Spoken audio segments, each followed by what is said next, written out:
Important ایک جو decision announce کیا ہے علیمہ خان صاحبہ نے، وہ یہ ہے کہ جی عمران خان صاحب نے اپنی پارٹی کو یہ کہا ہے کہ قومی اسمبلی کی جتنی اسٹینڈنگ کمیٹیز ہیں ان سے پاکستان تحریک انصاف کے تمام رہنما جو ہے وہ استعفے دیتے ہیں۔ تو استعفے دینے کی وہ جو ایک روایت ہے وہ برقرار ہے، اور اب ان سے کہہ دیا گیا کہ جی اسٹینڈنگ کمیٹی سے یہ ایک نیا بوم شیل آیا ہے۔ اگر میں یہ کہوں کہ یہ جناب عمران خان صاحب نے آج اس پورے نظام کے حوالے سے جو ہے وہ ایک نیا حکم جو ہے وہ دے دیا ہے کہ تمام اسٹینڈنگ کمیٹیز کیا ہوتی ہیں۔ بیسکلی میں تھوڑا سا آپ کو سمجھا دیتا ہوں اگر آپ کو نہیں آئیڈیا۔ بیسکلی قومی اسمبلی کے اندر مختلف چیزوں کی اسٹینڈنگ کمیٹیز ہوتی ہے، فارن افیئرس کی ہوتی ہے، خزانہ کی ہوتی ہے، انوائرمنٹ کی ہوتی ہے، میڈیا کی ہوتی ہے، اس طرح مختلف ٹاپکس کے اوپر جو ہے وہ اسٹینڈنگ کمیٹیز بنی ہوتی ہیں جس کے اندر وہ پرٹیکولر ٹاپک، وہ پرٹیکولر چیز جو ہے وہ عام طور پہ ڈسکس کی جا رہی ہوتی ہے، لا اینڈ آرڈر کے حوالے سے بھی ہوتی ہے، اس طرح مختلف چیزیں ہوتی ہیں۔ تو ان تمام اسٹینڈنگ کمیٹیز کے اندر جو ہے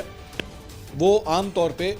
حکومت اور اپوزیشن کے تناسب کے حوالے سے جو ہے وہ لوگوں کو نامنیٹ کیا جاتا ہے اور اس کے وہ ممبرز بنتے ہیں، اور جب وہ ظاہری بات ہے ممبرز بنتے ہیں تو پھر ان کو میراث وغیرہ بھی ملتی ہیں اس سارے معاملے کے اندر۔ تو اس کے حوالے سے انہوں نے کہا جی پاکستان تحریک انصاف کے جتنے لوگ ہیں وہ ان تمام اسٹینڈنگ کمیٹی سے استعفے دیتے ہیں اور ان سے جو ہے وہ الگ ہو جائیں اور ان کا حصہ بننے کی۔ سو بیسکلی آپ یہ کہہ سکتے ہیں کہ جو پہلے ضمنی انتخاب کے حوالے سے یہ تھا کہ جناب ضمنی انتخاب میں حصہ نہیں لینا، بیسکلی عمران خان صاحب پاکستان تحریک انصاف کو اس نظام میں سے پل آؤٹ کرنے کی کوشش کر رہے ہیں کہ جناب اس نظام کا ہم نے حصہ نہیں رہنا۔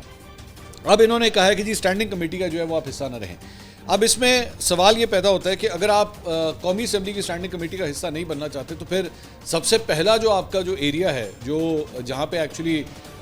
کرنا چاہیے تو پھر خیبر پختونخوا کے حوالے سے کیا خیال ہے؟ مطلب اصل تو نظام وہاں پہ آپ کے ہاتھ میں نا، نظام کا سب سے بڑا حصہ اگر آپ ہیں تو وہ تو خیبر پختونخوا حکومت کے ذریعے ہیں۔ آپ یہی حکم جو ہے ذرا اپنی کیبنٹ کو وہاں پہ یا وزیر اعلیٰ کو دیں گے کہ جناب آپ جو ہے وہ مستعفی ہو جائیں اور وہ حکومت ہی توڑ دیں، خیبر پختونخوا کی حکومت ہی جو ہے وہ توڑ دی جائے؟ نہیں، وہاں پہ ایسا کوئی حکم نہیں ہے۔ قومی اسمبلی کی اسٹینڈنگ کمیٹیز کے حوالے سے جو ہے حکم آیا ہے کہ جناب وہاں سے جو ہے وہ آپ الگ ہو جائیں۔